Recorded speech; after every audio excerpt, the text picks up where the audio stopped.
꽃기어 닭처럼. 어머, 정말 신기하네. 내가 닭이 됐어.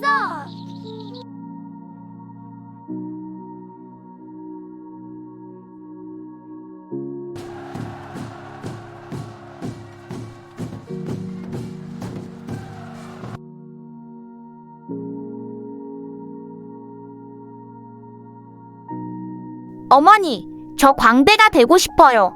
광대? 그건 천한 직업이란다. 이 녀석, 한 번 본 걸 그대로 따라하다니. 제가 왕 앞에서 재주를 부린다고요? 저놈을 당장 잡아들여라. 감히 양반을 속이다니. 여러분, 안녕하세요. 한 과부가 우연히 주운 아이가 조선 최고의 광대가 되어 왕 앞에서 재주를 부리고 심지어 양반 행세까지 하면서 천하를 속이는 이야기입니다. 어떻습니까? 벌써 재미있을 것 같죠? 자, 그럼 이 통쾌하고 기막힌 이야기 속으로 함께 들어가 보시겠습니다. 때는 조선 중기 선조 임금 때입니다. 경상도 어느 고을에 월선이라는 여인이 살고 있었습니다. 나이는 23, 얼굴은 달덩이처럼 둥글고 복스러웠고 성격은 시원시원했습니다. 월선은 1년 전에 혼인했습니다. 남편은 김서방이라는 평범한 농부였습니다. 논 몇마지기를 붙이며 살았죠. 신혼의 단꿈을 꾸고 있었습니다.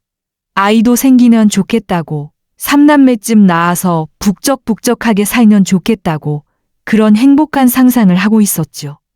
그런데 혼인한 지 석 달 만에 청천벽력 같은 소식이 들려왔습니다. 북쪽에서 오랑캐가 쳐들어온다고 나라에서 장정들을 뽑는다는 겁니다. 월선의 남편도 징집됐습니다. 월선은 남편의 옷소매를 붙잡고 울었습니다. 하지만 남편은 떠나야 했죠. 남편은 월선의 손을 잡고 약속했습니다. 금방 돌아올 거라고, 기다리라고요. 월선은 눈물로 남편을 비응했습니다. 그리고 기다렸습니다. 한 달, 두 달, 석 달, 반년이 지났습니다. 어느 날 관아에서 사람이 왔습니다. 김서반이 북쪽 전투에서 전사했다는 소식을 전했습니다. 월선은 그 자리에서 정신을 잃었습니다. 월선은 하룻밤 사이에 과부가 됐습니다. 23세 젊은 과부였습니다. 더 기막힌 건 시댁에서 월선을 내쫓았다는 겁니다. 아들도 못 낳은 며느리를 둘 이유가 없다는 거였죠. 시어머니가 차갑게 말했습니다. 네 살림 챙겨서 친정으로 가거라. 월선은 울면서 친정으로 돌아갔습니다. 하지만 친정 형편도 어려웠습니다. 아버지는 이미 돌아가셨고, 어머니는 병으로 누워 계셨고, 오빠들은 겨우 입에 풀칠하며 살았습니다. 오빠들도 장가를 가야 하는데 과부 동생까지 먹여 살릴 여력이 없었죠. 월선은 결국 혼자 살게 됐습니다. 마을 외곽에 허름한 초가집 한 칸을 얻어 거기서 바느질을 하며 살았습니다. 낮에는 바느질로 푼돈을 벌고 밤에는 혼자 눈물을 흘렸습니다. 외로웠습니다. 23이면 한참 꽃다운 나이인데 과부로 혼자 사는 게 너무나 외로웠습니다. 마을 사람들은 월선을 동정했지만 가까이 하지는 않았습니다. 젊은 과부라는 게 뭔가 꺼림칙했거든요. 월선은 점점 말이 없어졌습니다. 하루 종일 아무와도 말을 하지 않는 날이 많았습니다. 그렇게 1년이 흘렀습니다. 어느 가을날 저녁이었습니다. 월선은 장에 갔다가 돌아오는 길이었습니다. 해가 서산에 걸렸고 어둑어둑해지고 있었습니다. 마을 어귀를 지나는데 이상한 소리가 들렸습니다. 응예, 응예, 아기 우는 소리였습니다. 월선은 깜짝 놀라 소리나는 쪽으로 달려갔습니다. 길가 숲풀 속에 무언가가 있었습니다. 가까이 가보니 남루한 보자기에 쌓인 아기였습니다. 월선은 황급히 아기를 안아들었습니다. 아기는 남자아이였습니다. 태어난 지 한 달쯤 된 것 같았죠. 얼굴은 시뻘겋고 목이 터져라 울고 있었습니다. 월선은 주변을 둘러봤습니다. 아기 부모가 있나 싶어서요. 하지만 아무도 없었습니다. 보자기 안에 쪽지 하나가 있었습니다. 월서는 쪽지를 펼쳤습니다. 글씨가 삐뚤빼뚤했지만 간신히 읽을 수 있었습니다. 이 아이를 부디 잘 키워주십시오. 사정이 있어 키울 수가 없습니다. 월서는 한숨을 쉬었습니다. 또 버려진 아이로구나. 요즘 세상이 어지러워서 먹고 살기 힘들어서 아이를 버리는 사람들이 많았습니다. 월서는 아기를 안고 고민했습니다. 어떻게 하지? 관아에 맡겨야 하나? 하지만 관아에 맡기면 아기가 제대로 키워질 리 없었습니다. 월서는 아기를 내려다봤습니다. 아기는 계속 울고 있었습니다. 배가 고픈가 봅니다. 월서는 결심했습니다. 일단 집으로 데려가자. 밥이라도 먹이고 생각하자. 월서는 아기를 품에 꼭 안고 집으로 갔습니다. 집에 도착한 월서는 아기에게 미음을 쑤어 먹였습니다. 아기는 미음을 꿀꺽꿀꺽 잘 먹었습니다. 배가 부르니 울음을 그쳤습니다. 월서는 아기를 따뜻한 물로 씻기고 깨끗한 천으로 감쌌습니다. 아기는 포근하게 잠들었습니다. 월서는 잠든 아기를 내려다봤습니다. 얼굴이 참 귀엽게 생겼습니다. 눈도 크고 코도 오똑하고 입술도 도톰했죠. 월서는 문득 이런 생각이 들었습니다. 이 아이를 키우면 어떨까? 혼자 사는 것보다 아이랑 같이 사는 게 훨씬 나을 것 같았습니다. 외롭지도 않을 것 같았고 살아가는 이유도 생길 것 같았습니다. 하지만 걱정도 됐습니다. 과부가 갑자기 아이를 키운다? 사람들이 뭐라고 할까? 혹시 내가 몰래 낳은 아이라고 의심하지 않을까? 월서는 밤새 고민했습니다. 하지만 다음 날 아침 아기가 방긋 웃는 얼굴을 보자 결심이 섰습니다. 키우자. 이 아이를 내 아들로 키우자. 월서는 마을 좌수를 찾아가 사정을 이야기했습니다. 길에서 버려진 아기를 주었다고 키울 생각이라고 말했습니다. 좌수는 고개를 끄덕였습니다. 그래, 그렇게 하게. 불쌍한 아이를 살리는 게 좋은 일이지. 하지만 마을 사람들은 수군거렸습니다. 과부가 갑자기 아이를 키운다고? 이상한데? 혹시 친아들 아냐? 월서는 신경 쓰지 않았습니다. 아기에게 이름을 지어줬습니다. 등남이라고 지었습니다. 아들을 얻었다는 뜻이었죠. 등남은 무럭무럭 자랐습니다. 월서는 바느질로 번 푼돈으로 등남을 키웠습니다. 먹을 게 부족해도 월서는 자기가 굶고 등남에게 먹였습니다. 입을 옷이 없어도 월서는 자기 옷을 뜯어서 등남 옷을 만들었습니다. 등남은 건강하게 자랐습니다. 5살이 됐을 때 등남은 동네에서 제일 개구쟁이였습니다. 가만히 있질 못했습니다. 하루 종일 뛰어다니고 나무에 올라가고 개울에서 놀았죠. 월서는 걱정했습니다. 다칠까봐, 물에 빠질까봐요. 하지만 등남은 신기하게도 다치지 않았습니다. 나무에서 떨어져도 벌떡 일어났고 물에 빠져도 헤엄쳐 나왔습니다. 몸이 유난히 가벼웠거든요. 그런데 등남에게는 더 놀라운 재주가 있었습니다. 사람 흉내를 기가 막히게 잘 냈습니다. 마을 좌수 어른이 걷는 모습을 따라하면 사람들이 배를 잡고 웃었습니다. 훈장님 목소리를 따라하면 정말 훈장님이 말하는 것 같았습니다. 심지어 동물 소리도 똑같이 냈습니다. 닭 소리를 내면 진짜 닭들이 화답했고 개 소리를 내면 동네 개들이 지저댔습니다. 월서는 등남의 재주를 보며 신기해했습니다. 이 아이는 대체 누구 아들일까? 어떻게 이런 재주를 타고났을까? 등남이 7살 되던 해 봄이었습니다. 마을에 떠돌이 광대 패거리가 찾아왔습니다. 광대들은 장터에서 재주를 부렸습니다. 재주 넘기, 줄타기, 탈춤, 소리. 마을 사람들이 장터에 모여서 구경했습니다. 등남도 구경을 갔습니다. 등남은 광대들의 재주를 보고 눈이 휘둥그레졌습니다. 세상에 저렇게 재미있는 일이 있다니. 저렇게 사람들을 웃길 수 있다니. 등남은 광대들의 모든 동작을 눈에 담았습니다. 집으로 돌아와서는 혼자 마당에서 따라했습니다. 제주 넘기를 따라했는데 신기하게도 단번에 됐습니다. 탈춤 동작도 따라했는데 꽤 그럴듯했습니다. 월서는 등남을 보며 감탄했습니다. 한 번 본 걸 그대로 따라하다니. 이 아이 재주가 보통이 아니구나. 며칠 후 떠돌이 광대들이 마을을 떠나려 했습니다. 등남은 광대 우두머리를 찾아갔습니다. 광대 우두머리는 50줄의 노인이었습니다. 이름은 방새라고 했죠. 등남은 방새 앞에서 재주를 부렸습니다. 재주 넘기를 하고 동물 흉내를 내고 사람 흉내를 냈습니다.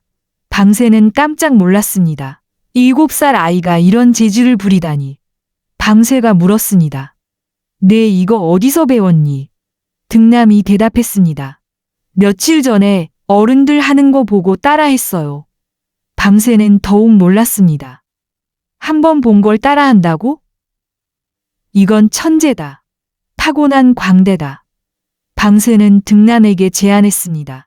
우리랑 같이 다닐래? 네 재주를 제대로 가르쳐 줄게. 등남은 망설였습니다. 어머니가 계신데 방새가 말했습니다. 어머니랑 상의해봐. 우리는 보름 후에 다시 이 마을에 올 거야. 등남은 집으로 돌아와 월선에게 말했습니다. 어머니, 저 광대가 되고 싶어요. 월선은 깜짝 놀랐습니다. 광대? 그건 천한 직업 아니냐? 조선에서 광대는 천민이었습니다. 양반들한테 무시당하고 제대로 대접도 못 받는 직업이었죠. 하지만 등남의 눈빛을 보니 정말 간절해 보였습니다. 월선은 밤새 고민했습니다. 천한 직업이긴 하지만 등남이 좋아하는 일이라면, 그리고 솔직히 월선 혼자서 등남을 키우는 것도 한계가 있었습니다. 바느질로 번 푼돈으로는 등남이 자랄수록 부족할 게 뻔했습니다. 차라리 광대패에서 제대로 재주를 배우면 나중에 먹고 사는 데는 지장이 없을 것 같았습니다. 다음 날 아침, 월선은 등남을 불렀습니다. 그리고 말했습니다. 네가 정말 하고 싶으면 해라. 하지만 조건이 있다. 등남이 물었습니다. 무슨 조건이에요? 월선이 말했습니다. 첫째, 나쁜 짓은 절대 하지 마라. 둘째, 사람들을 즐겁게 해줘라.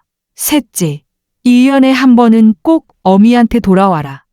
등남은 고개를 끄덕였습니다. 네, 어머니. 꼭 그럴게요. 보름 후 방새가 다시 마을에 왔습니다. 월선은 등남을 방새에게 맡겼습니다. 방새는 약속했습니다. 잘 가르치겠습니다. 1년에 한 번은 꼭 데려오겠습니다. 등남은 월선을 꼭 껴안았습니다. 월선은 눈물을 참으며 아들을 보냈습니다. 등남은 광대패와 함께 전국을 떠돌았습니다. 방새는 등남에게 모든 재주를 가르쳤습니다. 재주 넘기, 줄타기, 탈춤, 소리, 악기. 등남은 스펀지처럼 모든 걸 흡수했습니다. 한 번만 보여주면 바로 따라했고 이틀만 연습하면 완벽하게 해냈습니다. 방새는 감탄했습니다. 평생 광대 일을 했지만 이런 천재는 처음 본다고 말이죠. 등남은 특히 사람 흉내내는데 탁월했습니다. 양반 걷는 모습, 말하는 투, 심지어 표정까지 완벽하게 따라했습니다. 광대패 사람들이 웃으며 말했습니다. 야, 등남아, 너 나중에 양반 행세하겠다. 등남도 웃으며 대답했습니다. 언젠가 한번 해볼까요?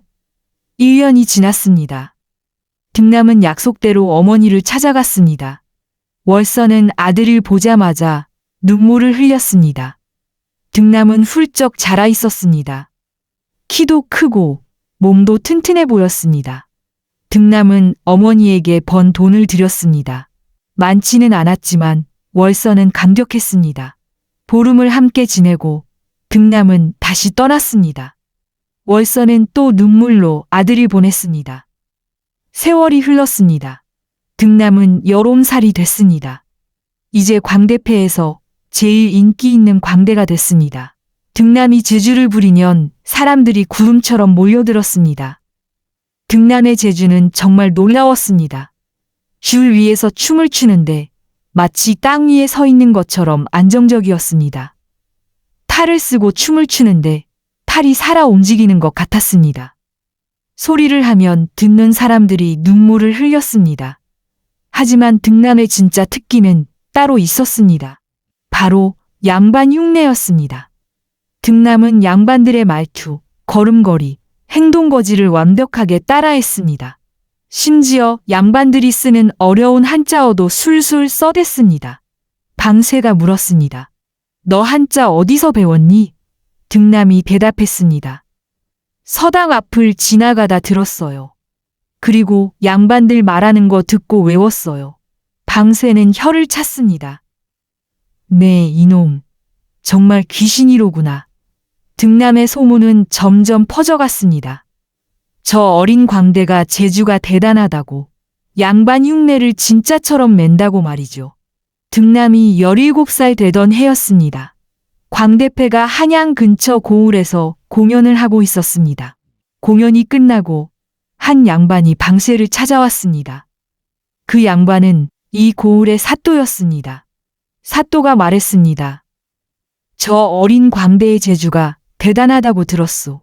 한번 보고 싶소. 방세는 등남을 불렀습니다. 등남은 사또 앞에서 재주를 부렸습니다. 사또는 감탄했습니다. 과연 소문대로로구나. 그런데 사또가 이상한 제안을 했습니다. 내기를 하나 하지 않겠소?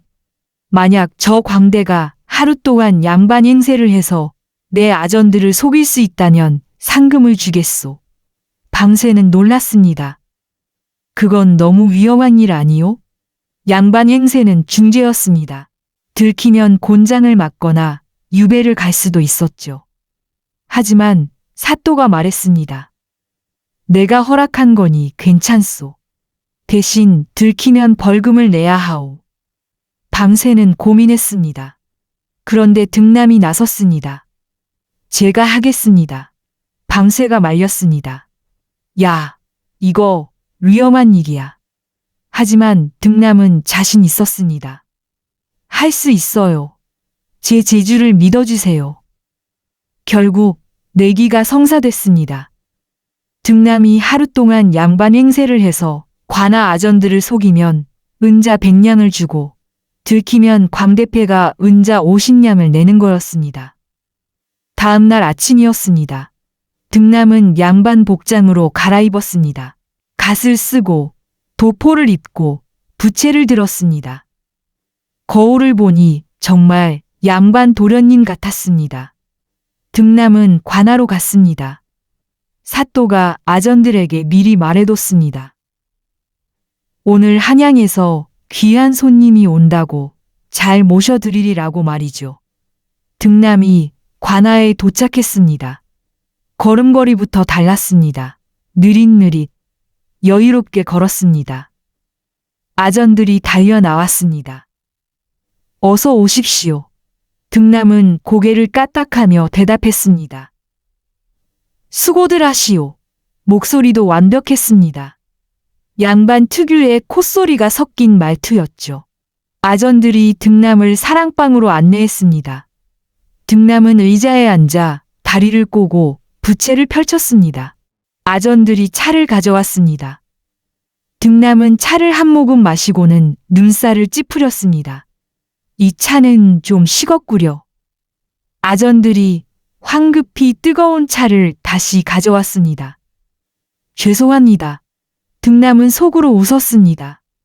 완벽하게 속고 있네 하루 종일. 등남은 양반 행세를 했습니다. 아전들과 이야기를 나누는데 한자어를 섞어가며 그럴듯하게 말했습니다. 한 아전이 물었습니다. 도련님께서는 어느 곳 양반이십니까? 등남은 태연하게 대답했습니다. 한양 북촌에 살고 있소. 아전이 또 물었습니다. 성함이 어떻게 되십니까? 등남은 순간 당황했지만 금방 대답했습니다. 김등란이라 하오. 등남은 자기 본명을 그대로 말했습니다. 어차피 양반 이름인지 광대 이름인지 구분이 안 가니까요. 아전들은 의심하지 않았습니다. 점심때가 됐습니다. 아전들이 상을 차려왔습니다. 등남은 젓가락을 들고 밥을 먹었습니다. 그런데 실수를 할 뻔했습니다. 평소 광대패에서는 손으로 막 집어먹었거든요. 하지만 등남은 재빨리 생각해냈습니다. 양반은 천천히 우아하게 먹는다는 걸 말이죠. 등남은 느릿느릿 밥을 먹었습니다. 아전들이 감탄했습니다. 역시 양반 어른은 먹는 것도 다르시구려. 오후가 됐습니다. 사또가 등남을 불렀습니다. 정원을 구경시켜 주겠다면서요. 등남은 사또를 따라 정원으로 갔습니다. 정원에는 꽃과 나무가 가득했습니다. 사또가 물었습니다. 이 꽃 이름이 뭔지 아시오? 등남은 난감했습니다. 꽃 이름을 몰랐거든요. 하지만 등남은 재빨리 대답했습니다. 저는 꽃보다 사람이 더 아름답다고 생각하는 사람이라. 사또가 웃었습니다. 허허, 그럴 수도 있지요. 등남은 위기를 넘겼습니다. 해가 지고 저녁이 됐습니다. 등남은 하루 종일 양반 행세를 완벽하게 해냈습니다. 사또가 아전들을 불러 물었습니다. 저 양반 어떻소? 아전들이 대답했습니다. 정말 훌륭한 양반이십니다. 한양 양반답게 품위가 있으십니다. 사또가 웃으며 말했습니다. 사실은 저 사람 광대요. 아전들이 깜짝 놀랐습니다. 네? 광대요? 사또가 설명했습니다. 내가 내기를 했소. 광대가 양반 행세를 해서 당신들을 속이는지 보려고 말이오. 아전들은 믿을 수 없다는 표정이었습니다.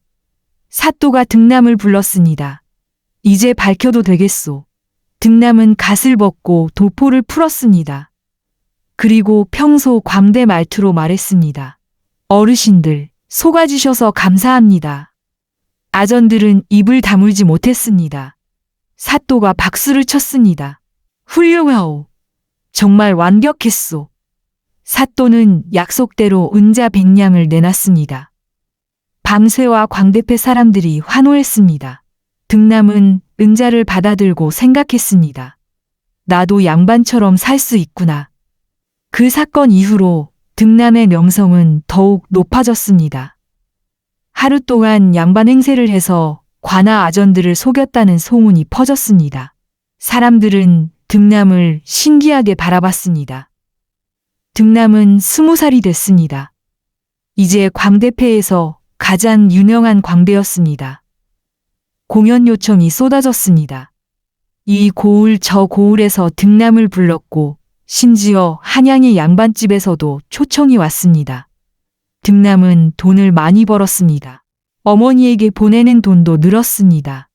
월서는 아들이 보낸 돈으로 집을 고치고 옷도 새로 장만했습니다. 등남은 1년에 한 번씩 어머니를 찾아갔습니다. 어머니는 아들을 볼 때마다 감격했습니다.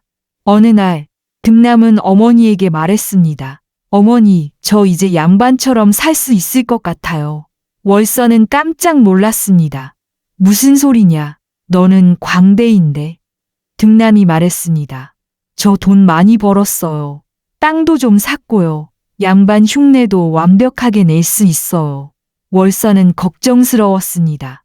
들키면 어떡하려고. 하지만 등남은 자신만만했습니다. 안 들켜요. 제 재주를 믿으세요. 등남은 계획을 세웠습니다. 먼저 족보를 위조했습니다. 돈을 주고 어느 양반 집안의 족보에 자기 이름을 넣었습니다. 물론 불법이었지만 돈만 있으면 가능한 일이었습니다. 그 다음 땅을 더 샀습니다. 양반이 되려면 땅이 있어야 했거든요. 등남은 몇 년간 번 돈으로 논밭을 샀습니다. 그리고 한양 근처에 기와집을 샀습니다. 작은 집이었지만 양반집처럼 사랑채와 안채가 있었습니다. 등남은 어머니를 그 집으로 모셔왔습니다. 월서는 믿을 수 없었습니다. 내가 기와집에서 살다니. 등남은 양반 복장을 갖췄습니다. 갓, 도포, 부채, 신발, 그리고 양반 이름을 새로 지었습니다. 김등남에서 김경수로 바꿨습니다. 등남은 이제 김경수라는 양반이 됐습니다. 마을 사람들에게는 한양에서 이사온 양반이라고 소개했습니다. 사람들은 의심하지 않았습니다. 집도 있고 옷차림도 그럴듯하고 말투도 완벽했으니까요. 얼마 후 놀라운 일이 벌어졌습니다. 궁궐에서 등남에게 연락이 왔습니다. 임금님 앞에서 제주를 부리라는 명령이었습니다. 등남은 긴장했습니다. 임금님 앞이라니. 실수하면 목이 달아날 수도 있었습니다. 하지만 방세가 격려했습니다. 너라면 할 수 있어. 네 재주를 보여줘. 등남은 궁궐로 들어갔습니다. 대전에는 임금님이 앉아 계셨습니다. 등남은 절을 올렸습니다. 임금님이 말했습니다. 내 재주가 대단하다 들었다.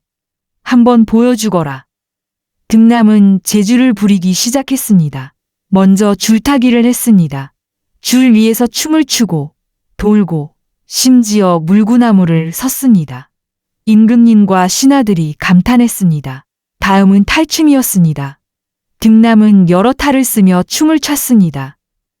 양반탈을 쓰고는 양반을 흉내냈고 중탈을 쓰고는 중을 흉내냈습니다. 사람들이 웃음을 터뜨렸습니다. 마지막으로 소리를 했습니다. 등남은 구슬픈 소리를 뽑았습니다. 듣는 사람들이 눈물을 흘렸습니다. 임금님도 감동했습니다. 임금님이 말했습니다. 과연 천하 제일의 광대로구나. 상을 내리겠다. 등남은 은자와 비단을 하사받았습니다. 등남은 이제 이중생활을 했습니다. 낮에는 김경수라는 양반으로 살았고 밤에는 등남이라는 광대로 활동했습니다. 양반으로 살 때는 한양 양반들과 어울렸습니다. 시회에 참석하고 풍류를 즐기고 한시를 지었습니다. 물론 한시는 방세가 대신 지어준 걸 외운 거였지만요. 양반들은 김경수를 동료로 받아들였습니다. 품위도 있고 학식도 있어 보이고 집안도 괜찮아 보였으니까요. 하지만 밤이 되면 등남은 광대복장으로 갈아입고 공연을 다녔습니다.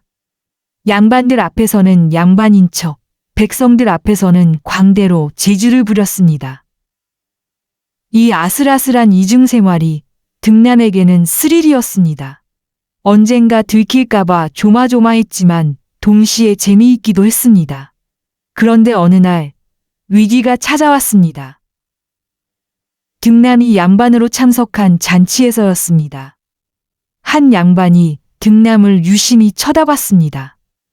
그 양반은 며칠 전에 등남의 공연을 봤던 사람이었습니다. 양반이 속으로 생각했습니다. 저 사람 얼굴이 낯익은데 어디서 봤더라? 잔치가 끝난 후 양반이 등남에게 다가왔습니다. 혹시 광대를 아시오? 등남은 가슴이 철렁했습니다. 하지만 태연하게 대답했습니다. 광대요? 천한 놈들을 왜 알겠소? 양반이 말했습니다. 아니, 그게 얼마 전에 어떤 광대를 봤는데 당신과 얼굴이 비슷하더군요. 등남은 웃으며 말했습니다. 허허, 세상에 닮은 사람이 셋은 있다고 하지 않소? 양반도 웃었습니다. 그렇긴 하지요. 제가 착각했나 봅니다. 등남은 위기를 넘겼습니다. 하지만 식은땀이 흘렀습니다. 이대로는 언젠가 들킬 것 같았습니다. 등남은 결심했습니다. 광대 일을 그만두기로 한 겁니다. 이제 완전히 양반으로만 살기로 했습니다. 등남은 방세를 찾아갔습니다. 방세는 등남의 말을 듣고 한숨을 쉬었습니다. 아쉽지만 이해한다고, 네, 앞길을 막을 수는 없다고 말했습니다. 등남은 마지막 공연을 하기로 했습니다. 한양 최대의 장터에서 모든 사람들 앞에서 말이죠. 공연 날이 왔습니다. 장터에는 사람들이 구름처럼 모여들었습니다. 등남이 나타나자 환호성이 터졌습니다. 등남은 평생 갈고 닦은 모든 재주를 보여줬습니다. 줄타기, 재주 넘기, 탈춤, 소리. 사람들은 웃고 울고 감탄했습니다. 마지막으로 등남은 양반 흉내를 냈습니다. 양반의 걸음걸이, 말투, 표정을 완벽하게 재현했습니다. 사람들이 배를 잡고 웃었습니다. 공연이 끝났습니다. 등남은 깊게 절을 했습니다. 그리고 속으로 말했습니다. 안녕 광대 등남. 이제는 양반 김경수로만 살겠어. 등남은 완전히 양반이 됐습니다. 광대의 일은 완전히 접었습니다. 오직 김경수라는 양반으로만 살았습니다. 집도 더 크게 샀고 하인도 두었습니다. 어머니 월선은 양반집 마님이 됐습니다. 한때 과부로 외롭게 살던 월선이 이제는 기와집에서 하인들을 거느리며 살았습니다. 월선은 가끔 꿈을 꾸는 것 같았습니다. 등남은 혼인도 했습니다. 몰락한 양반집 딸과 혼인했습니다. 족보도 있고 집안도 괜찮아 보이고 돈도 있으니 혼처를 구하는 건 어렵지 않았습니다. 등남은 아들도 낳았습니다. 이제 완벽한 양반 집안이 됐습니다. 마을 사람들은 김경수 댁을 존경했습니다. 몇 년 후 등남은 과거 시험에도 응시했습니다. 물론 급제하지는 못했습니다. 글 공부를 제대로 한 게 아니니까요. 하지만 응시했다는 것 자체가 양반이라는 증거였습니다. 등남은 생각했습니다. 나는 이제 진짜 양반이야. 세월이 흘렀습니다. 등남은 50살이 됐습니다. 이제 마을에서 존경받는 양반 어른이었습니다. 아들은 장성해서 과거에 급제까지 했습니다. 등남의 집안은 번창했습니다. 어느 날 등남은 늙은 어머니와 마당에 앉아 있었습니다. 월선이 물었습니다. 등남아, 네가 광대였던 거 아무도 모르지? 등남이 웃으며 대답했습니다. 아무도 모릅니다, 어머니. 그건 우리만의 비밀이에요. 월선이 한숨을 쉬었습니다. 참 신기한 인생이구나. 내가 길에서 주운 아이가 양반이 되다니. 등남이 어머니 손을 잡았습니다. 어머니가 저를 키워주셔서 가능한 일이었어요. 그날 밤 등남은 혼자 옛날을 회상했습니다. 광대로 살던 시절, 줄 위에서 춤추던 시절, 사람들을 웃기던 시절, 그때가 그립기도 했습니다. 하지만 이제는 돌아갈 수 없었습니다. 등남은 창밖을 바라보며 중얼거렸습니다. 세상은 넓고 신분은 정해져 있지만 재주만 있으면 무엇이든 될 수 있구나. 몇 년 후 등남은 병으로 세상을 떠났습니다. 마을 사람들은 모두 모여 양반 김경수의 장례를 치렀습니다. 아무도 몰랐습니다. 그가 원래 광대였다는 것을, 길에서 주운 버려진 아이였다는 것을 말이죠. 등남의 비밀은 무덤까지 함께 갔습니다. 여러분, 오늘 이야기는 여기까지입니다. 과부가 주운 아이, 조선 최고의 광대가 되다. 어떠셨습니까? 이 이야기가 우리에게 주는 메시지는 뭘까요? 첫째, 신분보다 재주가 중요하다는 겁니다. 등남은 버려진 아이, 광대라는 천민이었지만 뛰어난 재주로 양반이 될 수 있었습니다. 둘째, 어머니의 사랑이 자식을 키운다는 겁니다. 월선은 혼자서 등남을 키웠고 등남은 그 은혜를 잊지 않고 어머니를 모셨습니다. 셋째, 세상은 보이는 게 전부가 아니라는 겁니다. 양반처럼 보이면 양반이 되고 부자처럼 보이면 부자 취급받는 게 세상입니다. 넷째, 재주는 타고나지만 갈고 닦아야 빛난다는 겁니다. 등남은 타고난 재주가 있었지만 방세에게 배우고 연습해서 완벽하게 만들었습니다. 물론 이 이야기에는 문제도 있습니다. 족보 위조, 신분 사칭, 이런 건 당연히 나쁜 일이죠. 하지만 조선시대에는 신분이 정해져 있어서 아무리 재주가 있어도 올라갈 수가 없었습니다. 등남의 선택이 옳았다고 할 수는 없지만 이해는 갈 수 있습니다. 여러분은 어떻게 생각하십니까? 오늘 이야기 재미있게 들으셨다면 좋아요와 구독 부탁드립니다. 다음에 또 재미있는 야담으로 찾아뵙겠습니다. 여러분, 감사합니다. 밤의 노다지의 오늘 이야기 마음에 드셨다면 구독과 좋아요로 다음 이야기에 힘을 주세요.